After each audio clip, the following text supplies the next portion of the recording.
Vic McCarty here, and today we are in Petoskey. We have the pleasure of speaking with El Presidente, the president of the Petoskey Regional Chamber of Commerce, Carlin Smith. Good morning. Good morning, Vic. How are you today? I could not be better. Okay, here we are sort of in the middle of winter and finally getting some more snow coming our way. How in Petoskey, from a chamber point of view, has winter treated you guys? Well, we didn't need, a January thaw is always kind of a good thing. We didn't need it to be that long of a January thaw. So It didn't help our snowmobile trails and ski conditions and those kind of things. But generally, we weathered that pretty well. We had a solid week between Christmas and New Year's, which is important. That's our make or break week from winter tourism standpoint. And that was solid this year.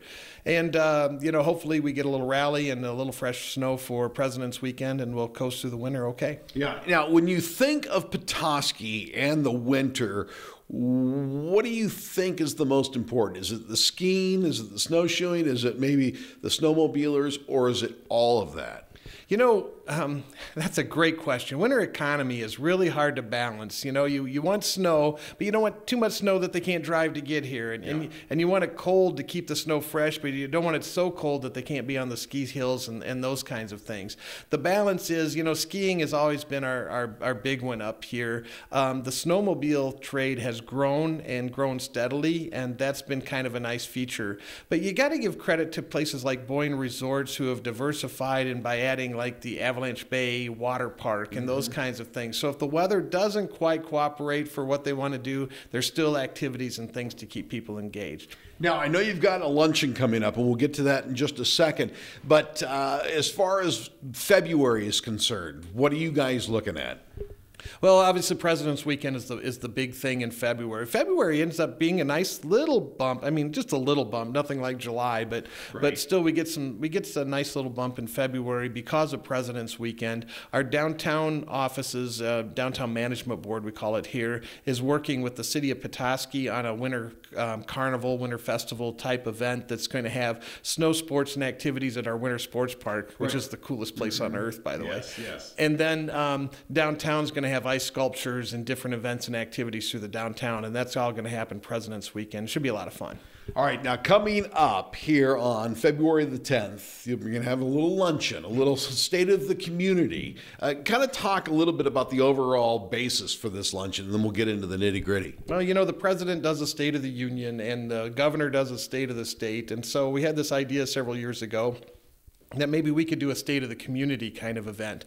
And so what we do is annually, this is our 12th year, by the way, bring 4 different speakers in, give them about 10 minutes to tell their story on what facet of the community that they want to talk about, and just give the audience a flavor about how we're doing here in the Petoskey region. And as president, you'll be sort of leading this endeavor? Actually, we have a good chairman, Dan Lettingham, who runs the show for us. He kind of serves as the MC, and Chase Bank steps up and sponsors and gives a nice welcome message as well. Okay, and so you'll break it down and you'll get some thoughts from, 4 people total on the state of whatever their bailiwick is, correct? All right, talk a little bit about who's going to be speaking. We have 4 speakers again this year. We're going to lead it off with Mike Chumler, who's the general manager at Boyne Highlands. They had a fire recently, which was big news, of course, and this is a good chance for us to hear from Mike on how Boyne's doing and what their plans are moving forward.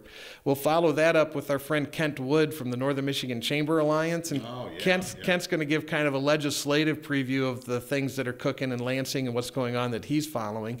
Then we're going to hear from Emmett County Recycling. Elisa Seltzer is going to speak on their behalf, and we have a rockin' recycling program in Emmett County. It's really stellar, award-winning, state-of-the-art, and she's going to kind of show that off a little bit.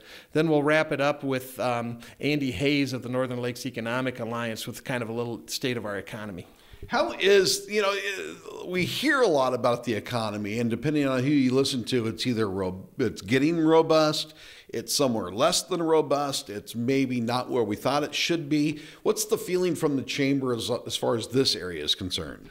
The economy's good. We're pretty solid. Obviously, one of the biggest challenges economically is finding enough people to fill jobs and that type of thing. However, the confidence level in the business world is still skittish. They're still nervous about the stock market. They're still nervous about things. So it hasn't been a robust investment in the economy. However, But we are doing well right now. So it's funny, we're doing well, but I'm not sure the confidence level is completely there. All right. So the State of the Community Luncheon is February the 10th. What time and where? 11:30. It's in Ovation Hall at the Odawa Casino. It's about the only spot that can house us that big. We'll have more than 300 people there. Doors open 11:30. Hope to have you out of there by 1:30. Nice lunch provided and tickets available at the chamber. Yeah, I was going to say, if people want to go to this, how do they do that? Best way is call us or petoskeychamber.com. Yeah. All right. Now, you have a steel drummer in your family. Is he out of high school? Actually, I'm into my third generation of steel drummers. So I've had two girls go through the program, and they've graduated, and now we have twins, and they just started this year. They made the varsity steel drum band, or the touring band, if you will, and so we're starting all over again. You hear about the steel drum band everywhere. I mean, they're literally nationwide. I mean, people know about them. Yeah, and my kids aren't going, but the juniors and seniors this year are going back to Mardi Gras in New Orleans and do 3 parades down there. So they are national. They performed in Chicago at the holiday parade down there and tour, 25, 30 gigs across northern Michigan in the summer. It's quite a thing. They're great ambassadors for Petoskey. Carlin Smith, president of the Petoskey Regional Chamber of Commerce. Always nice to speak with you, my friend. Likewise. Thank you very much. For My News 26 in Petoskey, I'm Vic McCarty.